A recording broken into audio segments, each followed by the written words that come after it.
Good morning, welcome to my YouTube channel. आज हम discuss करेंगे Iowa study of leadership. Introduction to Iowa study. तो basically Iowa study है क्या? University of Iowa studies was first leadership study जो कि leadership के design को साइंटिफिकली मेथड से टेस्ट करके बनाई गई थी।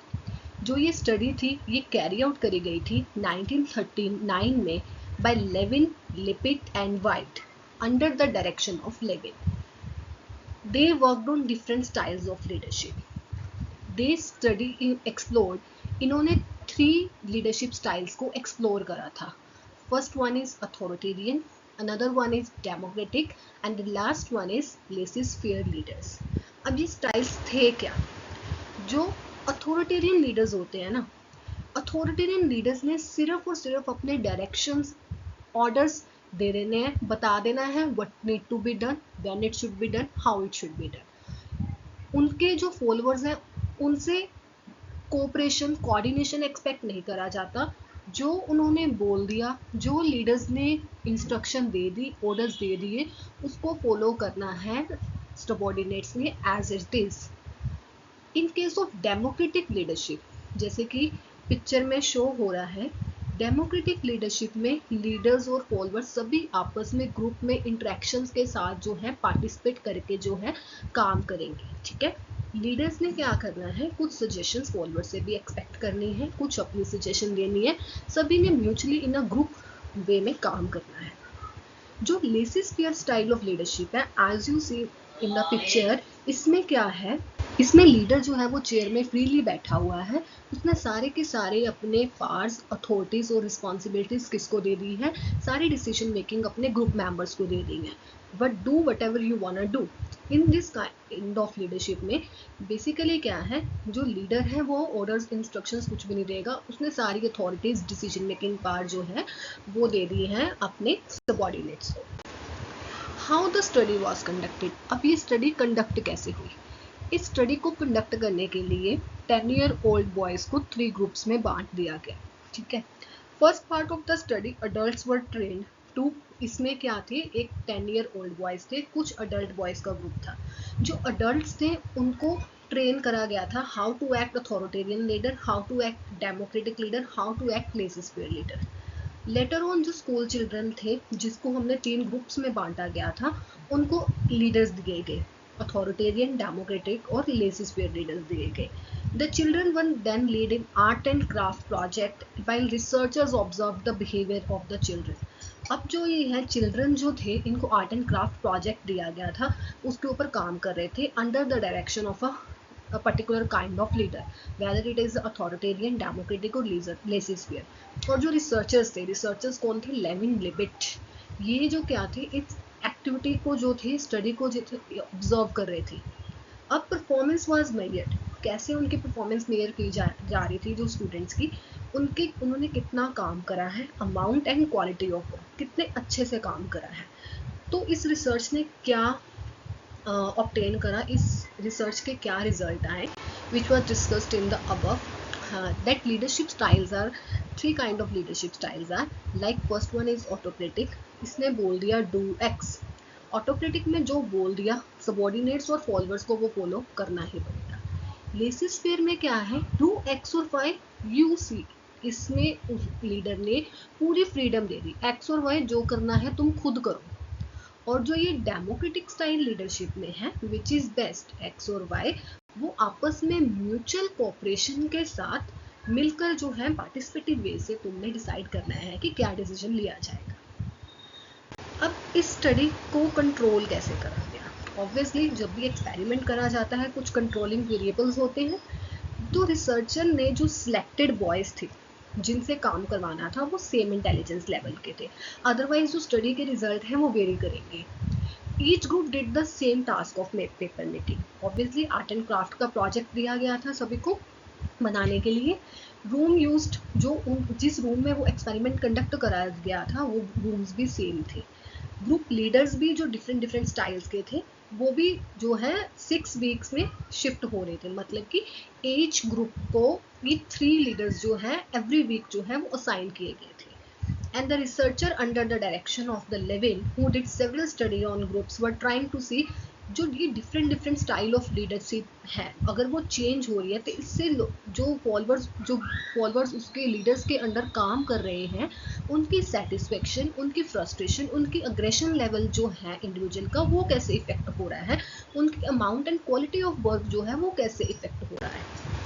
तो क्या एंड में क्या रिजल्ट आए इस स्टडी के, जो 20 बॉयज में से जो 19 बॉयज थे उनको डेमोक्रेटिक लीडरशिप स्टाइल जो था, पार्टिसिपेटिव वे में काम करना जो था वो पसंद था।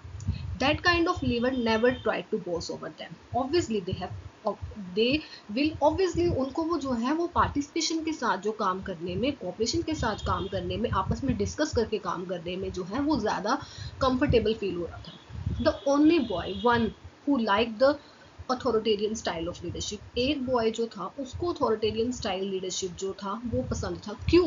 क्योंकि वो आर्मी ऑफिसर का सन था। इसलिए as you know army officer जो होते हैं वो डिसिप्लिन्ड होते हैं, वो रूल्स एंड रेगुलेशंस अच्छे से फॉलो करते हैं, वो ओबीडियंट होते हैं, इसलिए उसको अथॉरिटेरियन स्टाइल जो है लीडरशिप का पसंद था कि जो मुझे बता दिया गया, जो मुझे इंस्ट्रक्ट कर दिया गया वही मुझे ठीक लगता है। It was also observe that 7 में से जो 10 बॉयज थे वो लेसिस्फेयर स्टाइल को प्रेफर कर रहे थे as compare to the autocratic. They preferred situation confusion and disorder to strictness and rigidity present in the autocratic style. As you know laissez-faire style में थोड़ी सी confusion and disorder होता है क्योंकि सबको freedom मिली होती है अपनी मर्जी से decisions लेने की, so there will be always a confusion and disorder.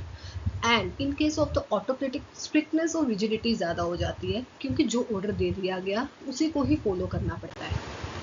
अब जो boys under the latter style exhibited more aggressive, hostile और indifferent behaviour. As you know autocratic में जो पर्सन है, जो बच्चे काम कर रहे थे, जो बॉयज काम कर रहे थे, उनका जो बिहेवियर था वो अग्रेसिव हो गया था, वो स्टाइल हो गया था as compare to the other styles of leadership. Other belonging to democratic style of leadership उनमें जो थोड़ा एग्रेशन था वो कम था, ठीक है। और even under the laissez faire style of the leadership boys committed more aggressive acts. क्यों? क्योंकि उनको कंट्रोल नहीं किया जा रहा था, है ना। अगर पूरी भी फ्रीडम दे दोगे तब भी उनको कंट्रोल नहीं करोगे, तब भी उनका जो नेचर है, जो उनके डिसीजन है वो वर्स्ट वे में जाने की चांसेस होते हैं। Under democratic leadership lace work was perform. Obviously सभी को सुन के, सभी के पार्टिसिपेशन के साथ चलना है तो थोड़ा कम जो काम हुआ था।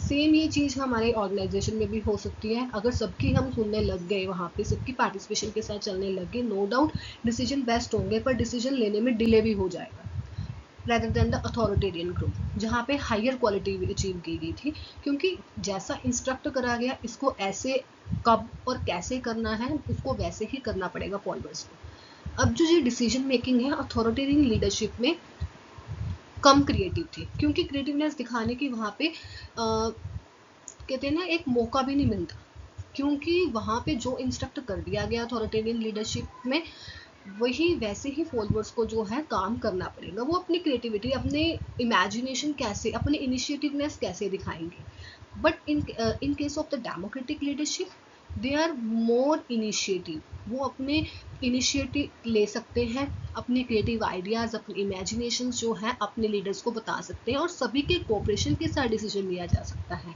रिसर्चर्स ने क्या कंक्लूड करा एंड में, जो democratic leadership was the most effective form. हमने डिफरेंट एस्पेक्ट से हर एक चीज़ को स्टडी करा, हर एक काइंड ऑफ लीडरशिप स्टाइल्स को स्टडी करा। जैसे कि हमने इसमें वर्क के बेसिस पे जज करा, क्रिएटिवनेस के बेसिस पे जज करा, अग्रेसिवनेस के बेसिस पे जज करा, टास्क परफॉर्मेंस के बेसिस पे हमने जज करा कि कौन कौन सा लीडरशिप स्टाइल जो बेस्ट था। सभी लीडरशिप स्टाइल को जज करने के बाद, इस एक्सपेरिमेंट के बाद, इस स्टडी के बाद रिसर्चर्स ने ये कंक्लूड करा जो डेमोक्रेटिक स्टाइल ऑफ लीडरशिप है ये सबसे ज़्यादा इफेक्टिव फॉर्म है। ओके, तो क्या कंक्लूजन निकाला? No doubt a study on 10-year-old boy in making paper mask or soap carvings cannot be compared to leader behavior with the complex job. That was a limitation कि एक जो experiment आपने 10 year old boy के ऊपर करा है, क्या वो सेम एक्सपेरिमेंट ऑर्गेनाइजेशनल सेटिंग के लिए फिट बैठेगा? उस स्टडी के जो रिजल्ट हैं क्या हम उसको ऑर्गेनाइजेशन सेटिंग्स में अप्लाई कर सकते हैं, जो जहाँ पे इतनी ज़्यादा कॉम्प्लेक्स जॉब्स होती हैं? वो तो आपने एक छोटे से ऐप के छोटे से जो आर्ट एंड क्राफ्ट के जो काम करा है बच्चों ने, उसकी स्टडी के रिजल्ट्स को आप कैसे जनरलाइज कर सकते हो ऑर्गेनाइजेशन के कॉम्प्लेक्स जॉब्स के ऊपर। जैसे कि but like the studies of Elton Mayo ने जो स्टडीज प्रीवियसली कंडक्ट करी हैं, वैसे ही लेविन, लिपिट और वाइट ने भी एक लीडरशिप स्टाइल्स को एक इफेक्टिव वे से टेस्ट करने की कोशिश करी थी, साइंटिफिक मेथडोलॉजी के वे से टेस्ट करने की कोशिश करी थी। और इसने डिफरेंट स्टाइल ऑफ लीडरशिप को ऊपर लाइट डाली थी, इन द सेंस कि उन्होंने उसको प्रॉपर वे से एक्सप्लेन करने की कोशिश करी थी। उनको डिफरेंट डिफरेंट ऑर्गेनाइजेशनल सेटिंग्स में डिफरेंट डिफरेंट एक्सपेरिमेंटल वेज से कंडक्ट करने की कोशिश करी थी कि which will be the best leadership style. But over the period ये लीडरशिप स्टाइल्स जो है, इसको डिफरेंट ऑथर्स ने डिफरेंट डिफरेंट वे से कंडक्ट करा, स्टडीज़ कंडक्ट करी। हर एक स्टडीज़ की अपनी लिमिटेशंस थी। Thank you, that's it from my side. Success is no accident. It is hard work, perseverance, learning, studying, sacrifice, and most of all, love of what you are doing or learning to do. Thank you for listening. Keep watching and subscribe my channel.